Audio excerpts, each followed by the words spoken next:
Y alguien le puede contestar, ok, tú tienes derecho a buscar tu bien, autónomamente, pero no es justo que por esa toma de decisión puedas contagiar a alguien. Y si bien no estamos obligados a hacer el bien, sí estamos obligados a no causar el mal, maleficencia. La ciencia va a abogar por la certeza, la certeza de la salud, de que este medicamento te va a curar, de que este fármaco ya está medido, está probado. Y en el ámbito de la espiritualidad y la fe, digamos que hay un rango de incertidumbre que apelan a la confianza.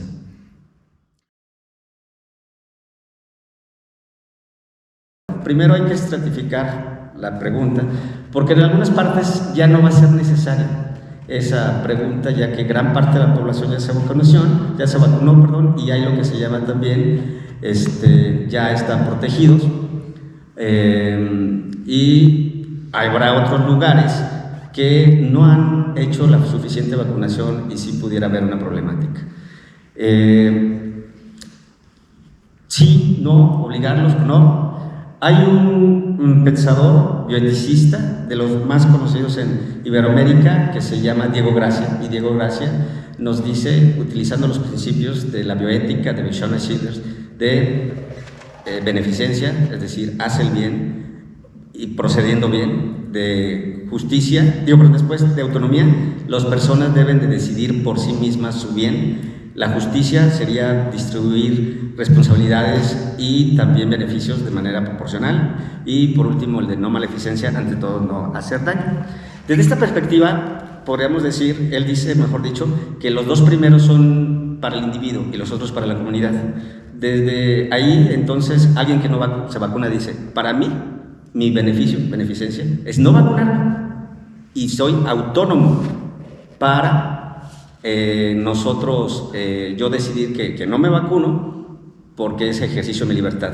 Pero Diego Gracia dice que justicia y no maleficencia son principios sociales. Y alguien le puede contestar, ok, tú tienes derecho a buscar tu bien, autónomamente, pero no es justo que por esa toma de decisión puedas contagiar a alguien. Y si bien no estamos obligados a hacer el bien, sí estamos obligados a no causar el mal, maleficencia. Desde esta argumentación ética, podríamos decir que sí se debería hacer algo para llevar a que se vacunen, ya que no se vale que por una decisión tomada en mi libertad es injusto que yo dañe a otros. Ahora bien, y otra vez vamos a citar a Aristóteles al inicio del libro de la Política. Esto es, dice Aristóteles en el libro primero, capítulo primero, en la columna 1258b. Una vez que hemos precisado suficientemente el tema, es decir, ya dijimos esto de los principios que sería injusto por una maleficencia, dice después Aristóteles, es necesario exponerlo desde el práctico, es decir, ya en la realidad. Nosotros éticamente sería lo mejor, pero ya en el tema práctico, ¿quién es la máxima autoridad para poder hacer posible una exigencia de vacunación? El Estado. Hasta la fecha sigue siendo el Estado. Nada más que aquí corremos un riesgo. En aras de buscar el bien común, la salud, etc., los estados han hecho muchas barbaridades, ¿verdad? Tenemos posiciones, ¿cómo se llaman? Totalitarias, todo, que tienden muchas veces a desviarse. Entonces sí, la máxima fuerza que tenemos es la fuerza del Estado. Para aquellos que no quisieran vacunarse, se vacunan, pero las desviaciones del Estado, como diría Aristóteles, ya es necesario exponerlo de manera práctica, van a ser cuestiones muy negativas. Alternativas. Por ejemplo, en Francia sí fue obligatorio, los lugares que recuerdo, el aislamiento, etcétera, y demás cosas. Le apuesto mucho yo a la persuasión, al diálogo permanente de estos beneficios que puedan lograr, ¿de acuerdo? Entonces, pues sí es negativo. ¿Qué pasó al principio con estas personas que no se vacunaban? En la investigación clínica, que es donde ando en la investigación clínica, cuando se busca un nuevo fármaco, pues se busca que este nuevo sea superior al ya existente, si no, no tiene nada de sentido el nuevo, ¿verdad? En esa superioridad, por ejemplo, el grupo ¿qué pasa con el grupo experimental? Le dan el mejor, el que está en experimentación, que se supone debe ser mejor. Y el otro grupo, que se llama grupo control, se busca que tenga por lo menos el estándar de atención que se tiene, es decir, lo que comúnmente se utiliza. Sería, más que en casos extremos, éticamente dejarlo sin nada, porque se daría lo que se llama en términos clínicos una evolución natural de la enfermedad, es decir, que se desarrolle la enfermedad sin que tenga ninguna, o sin que sepamos, o no se intervenga nada, y en algunos casos puede ser la muerte. Entonces, para esa superioridad, pues se pone al grupo con el medicamento estándar. Prácticamente sin darse cuenta, las personas que estaban no queriendo vacunarse se convirtieron en el grupo control. Es decir, aquel grupo que sin darse cuenta ellos nos estaban dando datos clínicos de qué pasa con los sujetos que no se vacunan. Entonces aquellos que dicen, no me quiero vacunar porque no quiero que experimenten conmigo, en la medida en que no se estaban vacunando, los datos clínicos que salgan de ellos ya van a ser datos de investigación también. Entonces yo no apuesto, yo sí creo que lo éticamente bueno pues, es la vacunación colectiva, pero pues también hay que tener en cuenta que una obligatoriedad puede llevar a estos daños del Estado. Y ¿por qué en unos lugares ya están todos vacunados, o gran parte, y en otros de África todavía no?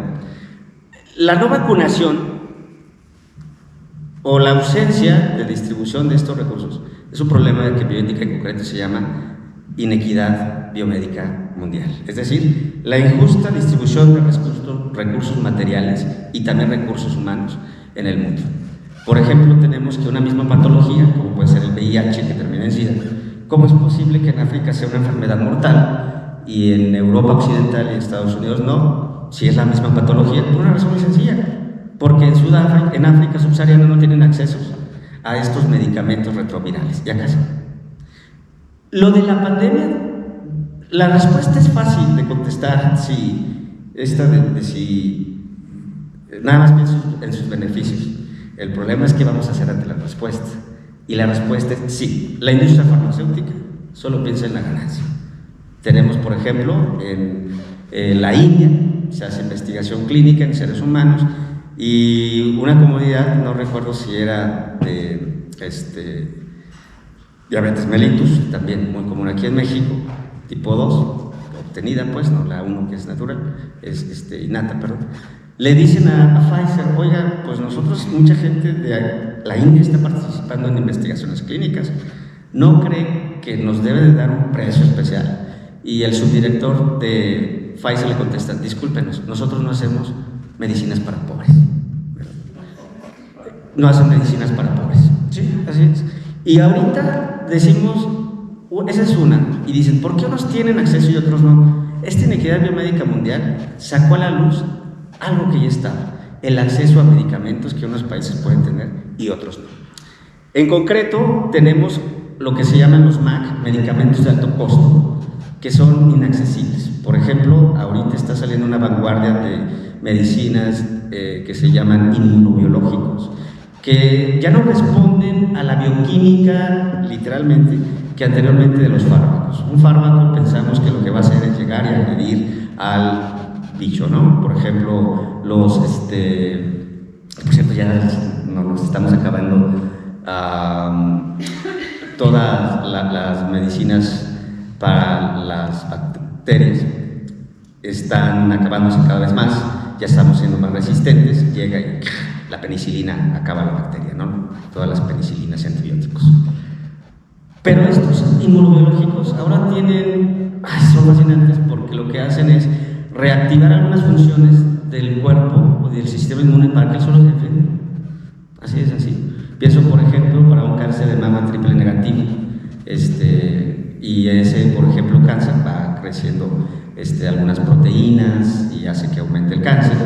Lo que hace es que el mismo cuerpo cree mecanismos para bloquear la alimentación que tiene el cáncer en las venas, ¿no? Se le llama cáncer porque tiene así como sus manitas, y esas manitas son lo que hace que se alimente. Pues bueno, pues un medicamento de esos muchas veces no son curativos, sino simplemente hacen una sobrevida de una prolongación de la vida. Por ejemplo, si un fármaco ordinario te da una quimioterapia aproximadamente de 12 meses para cáncer de este tipo, o un cáncer muy agresivo como es el de páncreas, que es de los más agresivos porque aparece ya casi en una cuarta etapa, cuando ya es metastásico, etc. Este tipo de medicamentos salen aproximadamente 120,000, 150,000 la terapia mensual, para que nada más te dé una sobrevida de unos 7, 8 meses más. Y estamos hablando de puro medicamento, pero aparte que es el laboratorios, biopsias, todo el medicamento de sostén, que también es necesario, ¿verdad? La cuestión paliativa. Entonces, son verdaderamente una catástrofe económica para las personas. Una vez oí a un conferencista, no recuerdo ahorita el nombre, en un congreso de bioética argentino, que se le preguntó: oye, estos man, si bajaran un poco los precios las farmacéuticas, ¿qué podemos ganarían? Dice, podrían bajar 80% y siguen ganando muchísimo. Y a diferencia de la oferta y la demanda en la industria farmacéutica, se supone que cuando sale un fármaco nuevo, el anterior debe bajar de precio, ¿no? Es decir, cuando se compra un coche 2024, pues 2023 bajan de precio. Acá no, se ponen de acuerdo para que los medicamentos ya existentes no bajen de precio. ¿Qué hacemos ante esto? ¿Quién tiene dientes? Por ejemplo, a nivel internacional, una legislación sería muy difícil. La ONU, que es de las máximas autoridades, la verdad está demostrando en muchas cosas, Ucrania, Palestina, su ya totalmente obsolencia en la solución de conflictos internacionales. Si no le quieres comprar una farmacéutica, no la compres, te dobla la mano y su medicamento, a ver dónde lo consigues, ¿verdad? La idealista sería una legislación que sí hay una que obliga en catástrofes a liberar las patentes, y curiosamente no es la OMS, Organización Mundial de Salud, sino la OMC, la de comercio. Y al respecto, eso viene en concreto en el documento llamado el capítulo 2 del contexto normativo para la actuación en materia de innovación y acceso de la Organización Mundial de la Salud, de información sobre la propiedad intelectual. Nada más leo rápidamente algunas cosas que dice: en estados de emergencia se deben de liberar las patentes. Por ejemplo, en una parte dice: se permite exclusiones a la patentibilidad y excepciones y limitaciones a los derechos de patente a fin de mantener la coherencia con objetivos de política pública más amplia. En otra parte, por ejemplo, nos dice: las excepciones y limitaciones a los derechos de patentes son herramientas comunes a todos los sistemas de propiedad intelectual que se utilizan para abordar intereses divergentes. Permiten, por ejemplo, restringir ciertos usos de la invención patentada en el ejercicio de los derechos de patentes.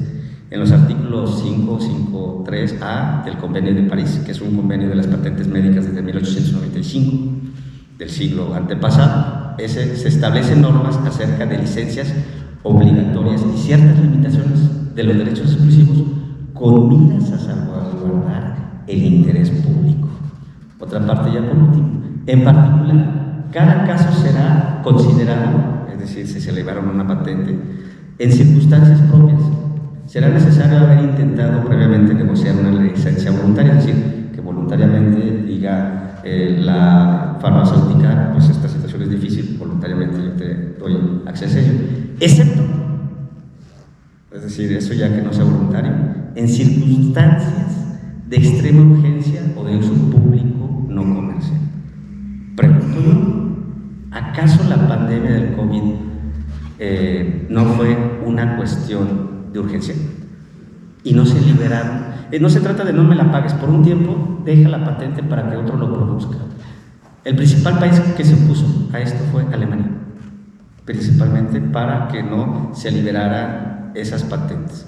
Entonces, en términos legales, jurídicos, que son que implica el que las gentes sea vinculatoria lo que dicen, yo veo poca esperanza. No obstante, sí veo otra alternativa, y que México debe retomarlo, y no solo, sino que tal vez los países, algunos unidos, por ejemplo, como lo hizo en parte Cuba e Irán, y que se satanizan muchas cosas, pero investigación clínica van muy adelantados, porque son medicamentos muchos muy caros, algunos hay que invertirle mucho en investigación, procesos.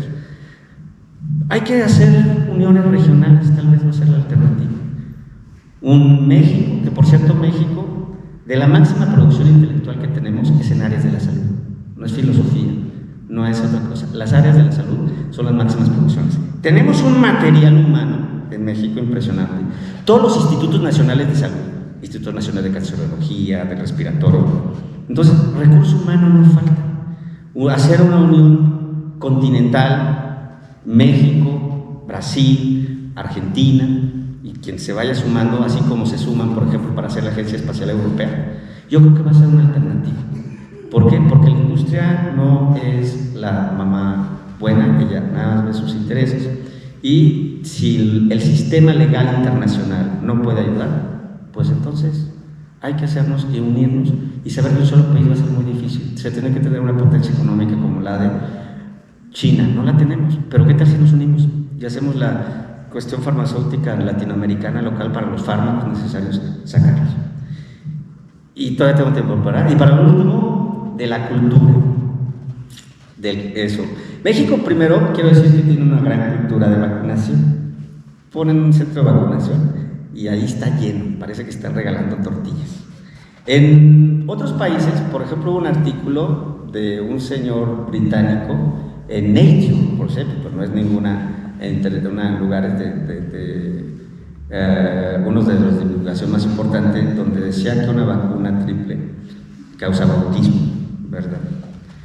Y se lo creí, pero era como para hacerle la chamba a una farmacéutica para que no le compraran a la farmacéutica que esto hacía, ¿no?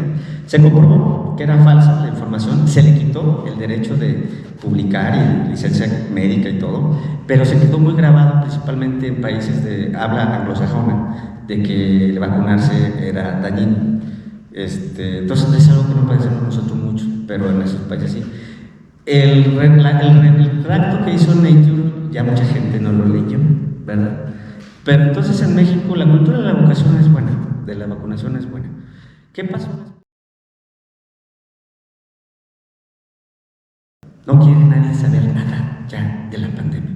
Pues claro, la pasamos mal y considero que qué malo, porque ahora esta pandemia es endemia, es decir, la pandemia es cuando se da el brote de algún tipo de enfermedad en una extensión muy grande y no puede ser necesariamente transmitido, puede ser de enfermedades no transmisibles como es la pandemia que tenemos en México de sobrepeso, ¿verdad? Y no es una enfermedad transmisible. Entonces estamos ahora en una etapa endémica donde ya contamos con fármacos, pero en temporadas va a venir otra vez. Y yo creo que tanto estamos enojados con lo que pasó que estamos negando a tomar medidas preventivas que valían la pena. Me decía un compañero clínico aquí del Hospital de Especialidad que fue interesante cómo bajó el índice de prevalencia de la enfermedad de la gripa cuando se utilizó el cubrebocas. No es porque hubiera menos virus, sino que el mismo cubrebocas ayudó a que la gente se contagiara menos. En Japón, por ejemplo, cada temporada invernal se utiliza cubrebocas. Y el cubrebocas no te va a hacer que no te dé daño, sino el cubrebocas ayuda a que no contagies, que es diferente. Y eso ya es muy positivo. No se está haciendo. Yo soy de la idea que en cada época de este tipo, pues sí sería lo más sano utilizar algunos cubrebocas, la sana distancia, pero no solamente para la COVID, sino también para cualquier otra enfermedad de tipo respiratorio contagioso, ¿verdad? Creo que todavía tenemos enojo con la pandemia, con gusto, sí, pero creo que ese enojo debe de ser superado y pasar al espacio de esto no hacíamos antes, ahora podemos hacer esto.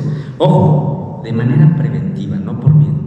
Ponernos un cubrebocas en espacios abiertos, donde estén muy llenos.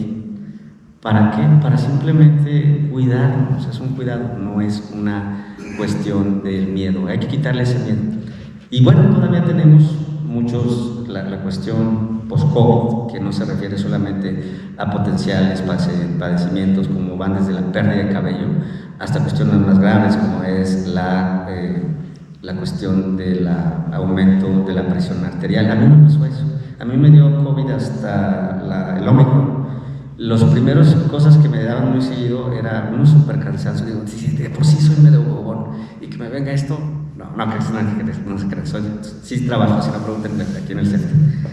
Pero entonces me daba mucho cansancio, pero lo que me llegó a preocupar es que tuve aumentos de presión arterial y ya fui ahí con un amigo internista y me dijo, si pasan 5 meses y esto sigue, pues ya te vamos a diagnosticar. Pero no, solamente tuve 3 meses. Pero entonces también tenemos eso, tenemos la gente también muy enojada, muy agresiva, gentes que vas y te aventan el coche, ¿por qué? Porque se acostumbró a estar aislada y la sociabilidad otra vez está costando trabajo. Entonces tenemos que, si no tenemos conciencia de que en algunas cosas le estamos regando, como que no pasa nada, y es bueno que volvamos a tomar en épocas de endemia, tanto de gripe como de el COVID, también veamos que lo podemos utilizar y bajamos así el índice. Por último, les doy un dato interesante que estaba revisando. ¿En qué animal el paso de una enfermedad de una especie a otra se llama zoonosis? ¿De acuerdo? Fue lo que pasó. Se dice que de murciélago al pangolín y de pangolín al humano. Díganme ustedes, ¿cuál es el único mamífero que vuela? El murciélago, no más. No fue casualidad. Porque eso hace. Las exigencias para volar implican que tenga una capacidad respiratoria extraordinaria. Y un animal que tiene una capacidad respiratoria extraordinaria es reservorio de grandes virus que a él no le hacen nada, virus respiratorios.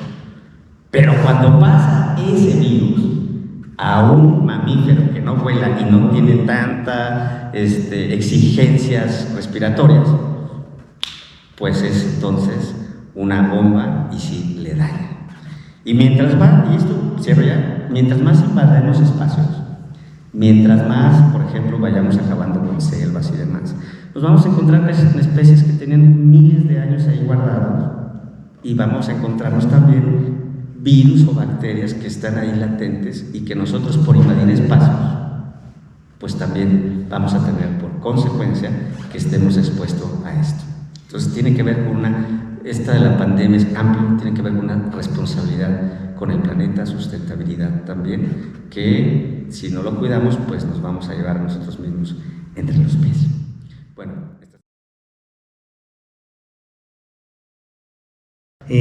Quisiera ver la pandemia como en dos planos. Una es como el plano de la presencia, lo físico, y el plano de la información, la pandemia como información. Tuvimos ambos planos, los vivimos de diferente manera. Sobre todo porque Byung-Chul Han remarca mucho en la actualidad, en el mundo que hemos construido, sobre todo a partir de redes sociales, a partir de los medios informáticos, la realidad la percibimos como información, o más bien la información nos ayuda a ir configurando la realidad. Entonces la información, el dato, digamos el dato de la pantalla que recibimos, nos ayuda a ir configurando realidad. En ese sentido, la pandemia nos llegó primero como noticia, como una información, como un dato. Cuando empezamos a ver las imágenes de lo que estaba pasando al otro lado del mundo, empezar a ver esas imágenes empezó a generar una psicosis. Las imágenes se multiplicaron diariamente, no solo en los medios escritos, sino en todas nuestras pantallas, lo cual empezó a generar una serie de políticas restrictivas. Nos empezaron a llegar disposiciones oficiales en función de esos datos que se tenían. Era difícil en ese momento captar la verdad. ¿Qué estaba pasando? ¿Qué realmente estaba pasando? ¿Qué realmente provocaba el virus? ¿Cuáles eran sus efectos? No lo sabíamos porque en realidad nadie lo sabía. Y esa guerra de información, esa información que empezó a pulular y a la cual nos estuvimos enfrentando durante meses, empezó a construir una experiencia psicológica, una experiencia espiritual, una experiencia de relación con el mundo, con nuestras personas. El virus, nos iba alcanzando poco a poco porque fue haciéndose presente. Primero está en este plano de dato, el virus como dato, como información, pero después nos llegó como presencia. Primero empezó a llegar a familiares, a gente que conocíamos, Y entonces esa presencia ya no era un dato, ya no era información, sino era algo real. Y finalmente nos llegó a nuestro cuerpo. La mayoría de aquí pasamos por el virus. El virus se encontró con nuestro cuerpo y tuvimos una relación directa con un bicho nuevo que no estábamos habituados.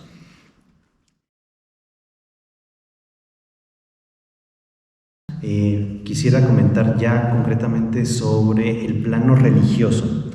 Digamos, la virtualidad nos permitió pasar como a nuevos espacios sacros, digamos, nuevos espacios de lo sagrado, donde la presencia del templo, de la comunidad parroquial, de la comunidad de fieles que conversan, que se reúnen para tener un ritual que refiere, que remite a lo sagrado, digamos, se fue cancelando y quedó en plano de pantalla. Volvió a la pantalla lo sacro. Eso nos permitió mantener ciertos rituales con relativa frecuencia, aunque empezamos a extrañar que eso no era lo mismo. No era lo mismo, pero nos ayudaba a mantener como un cierto recuerdo de aquellas vivencias. Y empezaron los cierres de templos, la clausura del ritual. Eso va a ser importante porque el ritual, digamos, demanda presencia, demanda rostro, demanda mirada. En Byung-Chul Han eso es muy importante en un libro que tiene donde habla sobre la desaparición de los rituales. En la pandemia fue tajante el desaparecer el ritual y mandarlo a la pantalla como algo que era, digamos, de alguna manera nos ayudaba como un suplemento, pero que a la larga no cubría, digamos, no hacía las veces de lo que hacía el ritual en la presencia física. Y eso permitió la emergencia de nuevos espacios no planeados, como tantos cursos que probablemente nosotros estuvimos involucrados sobre temas espirituales, redes de escucha que se empezaron a crear, misas online, hasta misiones online, miles de formatos que nos ayudaban a mantener experiencias de fe en maneras de estar conectados. Inclusive en los centros de espiritualidad se volvió algo muy importante. Para la espiritualidad se volvió algo muy importante de repente tener conexiones con gente que estaba en otros países, en otras localidades, y se puede ir compartiendo la experiencia de fe, y eso abonaba mucho. A la fecha nos ha quedado como una riqueza importante estas redes que se empezaron a crear por el internet. Sin embargo, la nostalgia por la materia. Empezó la nostalgia por la materia porque la presencia de la comunidad, del rostro, de la mirada, digamos que empezó a golpear. Inclusive en la Eucaristía, el pan y el vino, yo recuerdo haber conversado con muchas personas que decían, a pesar de poder tener la misa online, el tema de lo material, del pan y el vino, como el contacto, sí empezaba poco a poco a ir resintiéndose. Y entonces fue interesante cuando empezó a volver la presencialidad, el volver a los territorios, al cuerpo, a la comunidad en persona, y eso sí dio un giro fuerte en la vivencia de la espiritualidad. Me parece que el haber podido sentir la ausencia de la presencia fue algo importante para como revalorar lo importante que es encontrarme cara a cara, inclusive en el trabajo, inclusive en la escuela, se empezaron a dar como situaciones parecidas. Byung-Chul Han dice, en el mundo de hoy nos comunicamos sin formar comunidad. La comunicación que está a todo vapor en los mensajes, en las redes, en los grupos que están ahí, digamos, se incrementó en altas dosis, pero la formación de comunidad, de la carne, digamos, del encuentro, de la amistad, fue disminuyendo, y esto tuvo altos costos en el tema de la salud mental, ¿no? Tenía que ver con el encuentro, de no poder socializar, no poder encontrarse, y entonces esa soledad, ese vacío, Y ese miedo por la cantidad de datos que llegaban amenazantes, de peligro, pues fueron generando una especie de resequedad. Y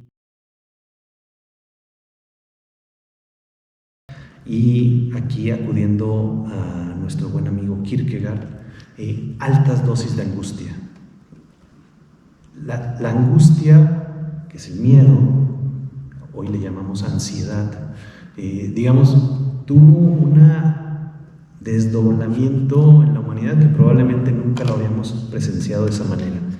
En ese sentido, yo creo que, recuperando la pregunta sobre los remedios, el remedio es el fármaco, frente a los datos que daba la ciencia, la certeza, la pandemia nos devolvió a una condición de humildad, porque nos recordó la fragilidad.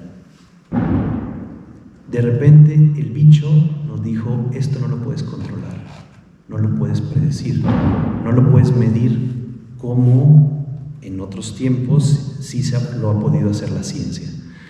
Es tener esa experiencia durante un par de años, digamos, nos recordó esta situación de vulnerabilidad. Y entonces me parece que esa condición de fragilidad se acerca más a condiciones momentos precientíficos de la humanidad, donde la ciencia y la técnica no podían controlarlo, no podían predecirlo, no podían generar condiciones donde el ser humano se volvía Dios. Aquí cito la famosa frase de Nietzsche: Dios ha muerto. En el mundo tecnocientífico, donde la última palabra, la última verdad la tiene la ciencia, Dios ha muerto. Pero en el mundo, como dice Macedonio Alcalá en México, Dios nunca muere.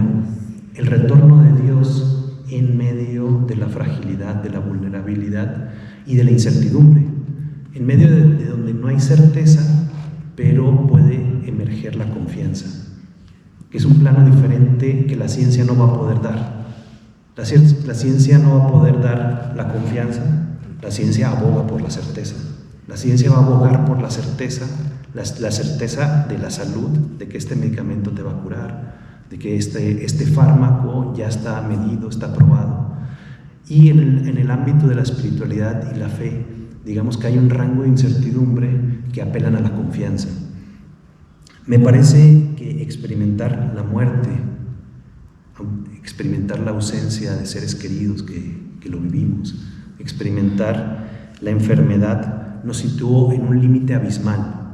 De alguna manera, frente a este abismo donde no podíamos hacer mucho en muchas ocasiones, donde no podíamos ver a nuestros familiares en los hospitales, donde nos entregaban el cuerpo de algún familiar, de algún amigo en una cajita, sin poderlo despedir, sin poder hacer un ritual de despedida en un duelo.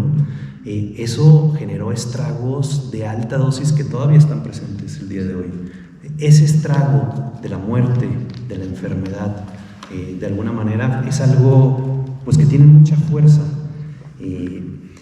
y me parece que ese estrago nos ha devuelto a la experiencia trascendental, nos abre en el plano personal y comunitario. La espiritualidad como un plano donde la comunidad, la comunalidad, el encuentro presencial en el ritual, en el rostro y en la mirada del otro y de la otra, que también se devela como alguien vulnerable, alguien frágil, como nuestra misma corporalidad, como nuestra misma salud, pues nos pone en un plano de mayor humanidad. Y es un doloroso camino, pero que me parece que abre a un plano de mayor humanidad. Y en ese sentido, la ciencia y la técnica recaen en un sitio donde le damos una proporción adecuada. La ciencia puede dictaminar dosis de verdad, pero no es la última verdad. No es la verdad absoluta. Entonces me parece que fue un camino doloroso, fue un camino difícil que emergió sin planearlo, pero que en términos espirituales nos abre posibilidades de poder, esto que comentábamos de la desigualdad, de muchas como rupturas y crisis actuales, poderlas poner de manifiesto y y decir cómo podemos retornar a la comunidad.